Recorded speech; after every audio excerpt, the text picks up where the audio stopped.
бахшида ба рӯзи кормандони тиб субҳи имрӯз дар шаҳри Хуҷанд чорабинӣ тантанавию фарҳангӣ баргузор гардид.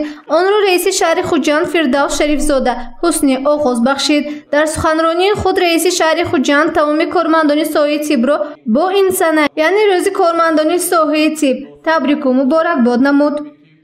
ба ин муносибат ҳамаи шумо табибони ҳозиқ, ҳамшираҳои шавқат ва собиқадорони соҳаро аз номи мақомоти иҷроии ҳокимияти давлатии шаҳри Хуҷанд бо рӯзи кормандони соҳаи тиб самимона муборакбод мегӯям.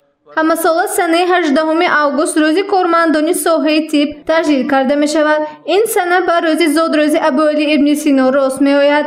Ин тасодуф нест, зеро Абуалӣ ибни Сино табиби бузург буд. Ӯ дар замони худ бо вабои аср мубориза бурд. Табибони замони ҳозира низ мисли Сино ду сол инҷониб бо беморӣ махсусан вазнини сироятӣ ки COVID-19 ном дорад мубориза мебаранд. Бархе аз онҳо ҷони худро бар асари ин беморӣ ҳангоми иҷрои вазифаи касбии худ аз даст доданд. ҳамагон огоҳ ҳастем ки 2 сол инҷониб барои тамоми кормандони соҳаи тиб соли санҷишӣ, донишу маҳорати касбӣ, давраи вазнини мубориза бар зидди бемории сироятии COVID-19 идома дорад.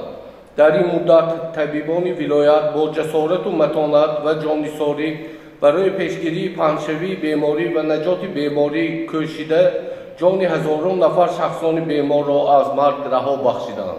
ایدی کسبی مبارک رئیس ولایت محترم رجب‌آی احمدزاده. در چاره‌بینی تنتنوی فرهنگی بخشیده به روز طبیبان از جانب مسئولین مقامات اجرایی حکومت دولتی شهر خوجند با طبیبان سابقه‌دار، همشیرگان، طبیبان عائلوی برای خدمت‌های شایسته‌شان در مبارزه با ویروس کووید-19 و دیگر بیماری‌ها سپاسنامه و تحفه‌های خاطره‌ای سپرده شد.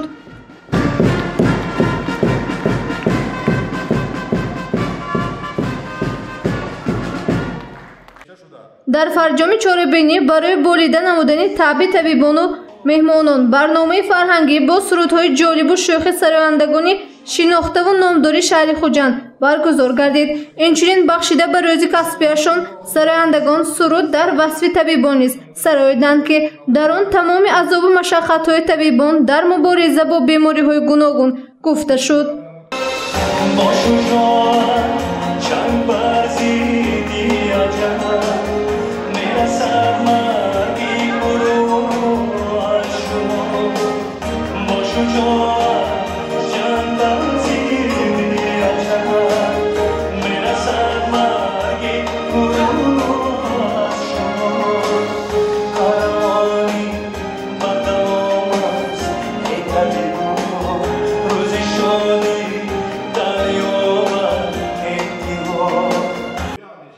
چاره‌بینی تنتنوی فرهنگی بخشیده به روز کارمندان تیب در کاخ سوختیان برگزار گردید. مقصد ارج گذاشتن به خدمت شبانه روزی کارمندان ساحه تیب بود.